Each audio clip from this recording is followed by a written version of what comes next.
ওযু ছাড়া দুরূদ পাঠ করা যাবে কিনা? একটি সুস্থ শিশুকে মায়ের বুকের দুধ কতদিন পর্যন্ত খাওয়াতে পারবে? ৫ মাসের মেয়ে বাচ্চার পেশাব লাগলে কি গোসল করে পবিত্র হয়ে নামাজ পড়তে হবে নাকি কাপড় চেঞ্জ করে চলবে? টুপি মাথায় না দিয়ে নামাজ আদায় করলে কোনো সমস্যা আছে কিনা? সন্তানের আকিকা জন্মের ৭ম দিন করাতে না পারলে কখন করানো যাবে? আমি সুদভিত্তিক ঋণ নিয়ে মালয়েশিয়া এসেছি, আমার উপার্জন কি হালাল হবে? স্বামী মারা গেলে নাকের ফুল পরে থাকা যাবে কিনা? মামাতো বোন বিয়ে করলে মামাকে আব্বা বলে ডাকা যাবে কিনা? পাক এবং নাপাক কাপড় একসাথে ধৌত করলে কি পাক কাপড়ও ৩ বার ধৌত করতে হবে? নিয়মিত রক্তদান করি, রক্তদানের পর অনেক গ্রহীতা ফলমূল খেতে দেন এবং আসা যাওয়ার ভাড়া দেন, এগুলো গ্রহণ করা যাবে কিনা? কারো ভিডিও কন্টেন্ট ডাউনলোড করে ফেসবুকে আপলোড দিলে গুনাহ হবে কিনা বা তার হক নষ্ট হবে কিনা?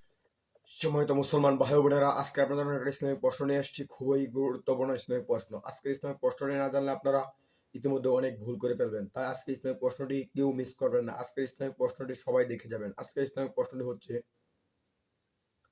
অজু ছাড়া দুরূদ পাঠ করা যাবে কিনা এবং একজন সুস্থ শরীর বাচ্চাকে কতদিন পর্যন্ত মায়ের দুধ পান করতে হবে এবং টুপি ছাড়া নামাজ পড়লে নামাজ হবে কিনা, এবং ৫ মাসের শিশু বাচ্চা গায়ে প্রস্রাব করে দিলে কাপড় চোপড় পাল্টিয়ে নামাজ পড়লে নামাজ হবে কিনা, না গোসল করতে হবে, এবং একজন বাচ্চার আকিকা ৭ দিনের ভিতর না দিতে পারলে পরে দিলে আদায় হবে কিনা, এই নিয়ে আজকে ইসলামিক প্রশ্ন নিয়ে আসুন। এই ইসলামিক প্রশ্নের উত্তরগুলো শাইখ আহমদুল্লাহ এর কাছ থেকে জেনে নিই। শাইখ আহমদুল্লাহ এর জবাব কি দেয়।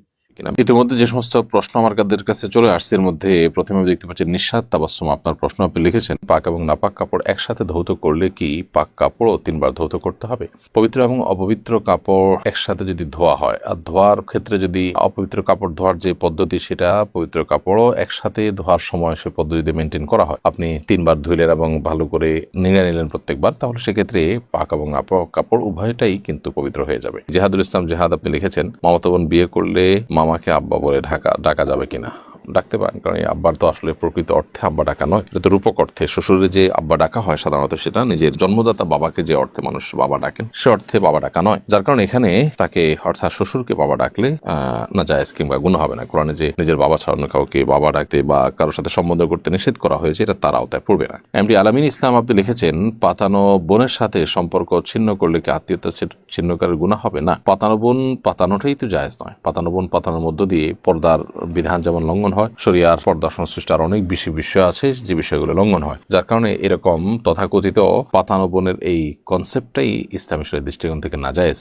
সো সে পাতানো বোন থেকে দূরে সরে আসলে সেটা অবশ্যই আত্মীয়তার চিহ্ন বললে গণ্য হবে না। এমনি জুয়েল রাজ আপনি লিখেছেন, স্বামী মারা গেলে নাকের ফুল পরে থাকা যাবে কিনা? হ্যাঁ, অবশ্যই থাকতে পারবেন। স্বামী মারা গেলে নাকের ফুল থাকাটা সমস্যা নয়, বরং নাকের ফুল খুলে ফেললে, নাকের ফুল বা নর্মাল যে কানের দুল আছে এগুলো যদি খালি থাকে তাহলে অনেক সময় সেই ছিদ্র মধ্যে পানি পৌঁছানো কঠিন হয়। সাধারণ অবস্থাতে এগুলো থাকলে একটু নাড়াচাড়া দেওয়া যায়, অর্থাৎ হালকা যেগুলো না হলে ওই ছিদ্রে ফরজ গোসলের পানি ইত্যাদি পৌঁছানো সম্ভব হয় না বা ওযুর পানি পৌঁছানো সম্ভব হয় না, সেটার প্রয়োজনে এগুলো থাকতে পারে। এমনিতে অলংকার পরা নিষেধ। স্বামী মারা গেলে সাজসজ্জা করা, সাজসজ্জার অংশ হিসাবে বাইরে গেলে যে সমস্ত অলংকার পরা হয়, এরকম অলংকার পরা বা সাজসজ্জা করা এটা নিষেধ। এমডি আশরাফুল ইসলাম আপনি লিখেছেন, আমি সুদভিত্তিক ঋণ নিয়ে মালয়েশিয়া এসেছি, আমার উপার্জন কি হালাল হবে? সুদভিত্তিক ঋণ নিয়ে আসার কারণে আপনার হালাল উপার্জন হারাম হয়ে যাবে না, তবে সুদভিত্তিক যে ঋণ নিয়ে এসেছেন সেটি কারণে আপনি জঘন্য গুনাহ করেছেন, কাবিরা গুনাহ করেছেন, তার জন্য আল্লাহ সুবহানাহু ওয়া তাআলার কাছে আপনি তওবা নাসুহা করবেন, ইস্তেগফার করবেন, ক্ষমা প্রার্থনা করবেন, সেটি আপনার কর্তব্য।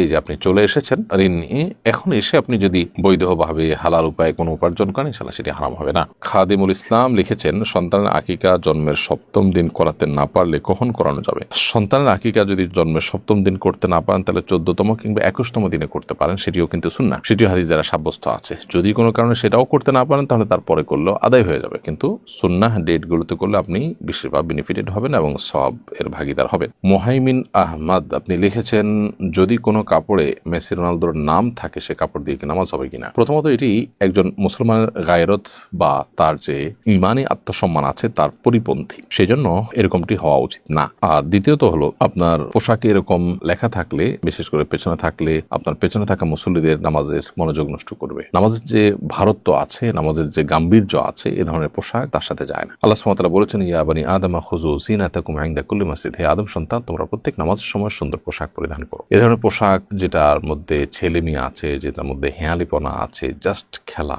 নামই খেলা যার, সে জিনিসটা আছে, নামাজের মধ্যে সিরিয়াস ইস্যুতে সেরকমটি থাকা উচিত নয়। তবে নামাজ হয়ে যাবে, ব্যাপারটা এরকম না যে নামাজ হবে না। HM খায়রুল ইসলাম আপনি লিখেছেন, টুপি মাথায় না দিয়ে নামাজ আদায় করলে কোনো সমস্যা আছে কিনা? কোনো অসুবিধা নেই, টুপি মাথায় দিয়ে নামাজ পড়া কোনো জরুরি বিষয় নয়। তবে নবী সাল্লাল্লাহু আলাইহি ওয়াসাল্লাম বেশিরভাগ সময়ই তার যে পোশাক ছিল তোমরা থেকে টুপিও ছিল। এটাকে অনেকে সুন্নতে আদা বা নবী সাল্লাল্লাহু আলাইহি ওয়াসাল্লামের অভ্যাসগত সুন্নাহ বলেন, কালচারাল সুন্নাহ বলেন, এটি শরিয়া নির্দেশিত সুন্নাহ নয় বলেন। সেটাও যদি হয়, তারপর নবী সাল্লাল্লাহু আলাইহি ওয়াসাল্লামের অনুসরণে কেউ যদি পড়েন, সেটি সওয়াবের ভাগীদার তিনি হবেন ইনশাআল্লাহ তাআলা। এরপরে সাবিদ ইবনে ইসলাম আপনি লিখেছেন, কারো ভিডিও কন্টেন্ট ডাউনলোড করে ফেসবুকে আপলোড দিলে গুনাহ হবে কিনা বা তার হক নষ্ট হবে কিনা? বিষয়টা যদি এরকম হয় যে এটা তার কমার্শিয়াল কন্টেন্ট এবং ডিজিটাল অ্যাসেটও কিন্তু অ্যাসেট, সো সেটা যদি আপনি ডাউনলোড করেন, করে যদি পোস্ট করেন, তার যদি ক্ষতি হয় তাতে, তো অবশ্যই তার অনুমতি ছাড়া করা জায়েজ হবে না। আর যদি ব্যাপারটা সেরকম না থাকে, জাস্ট একটা সাধারণ কন্টেন্ট যেটাতে তার কমার্শিয়াল কোনো ইন্টেনশন নাই এবং সাধারণত অন্যদের ডাউনলোড করার পারমিশনও দেওয়া থাকে, তো এগুলো করতে অসুবিধা নেই যদি সেরকম হয়। এরপরে প্রশ্ন হলো, আমি নিয়মিত রক্তদান করি, রক্তদানের পর অনেক গ্রহীতা ফলমূল খেতে দেন এবং আসা যাওয়ার ভাড়া দেন, এগুলো গ্রহণ করা যাবে কিনা? যেগুলো করতে পারেন, কারণ আপনার নিজের টাকায় আসা যাওয়া করতে আপনি বাধ্য নন।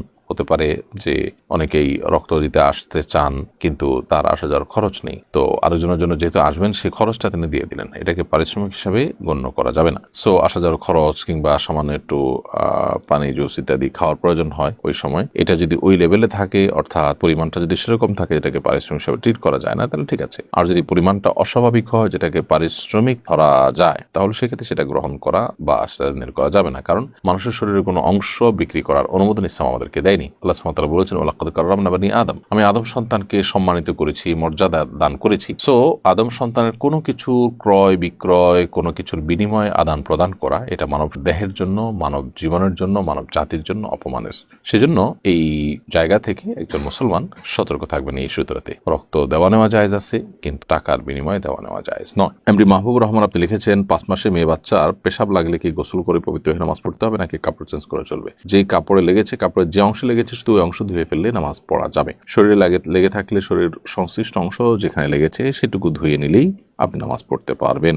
তানজিম তানহা আপনি লিখেছেন, আমার চোখের উপর ব্রু পাতলা হওয়ায় কাজল দিয়ে ব্রু আর্ট করলে গুনাহ হবে কিনা?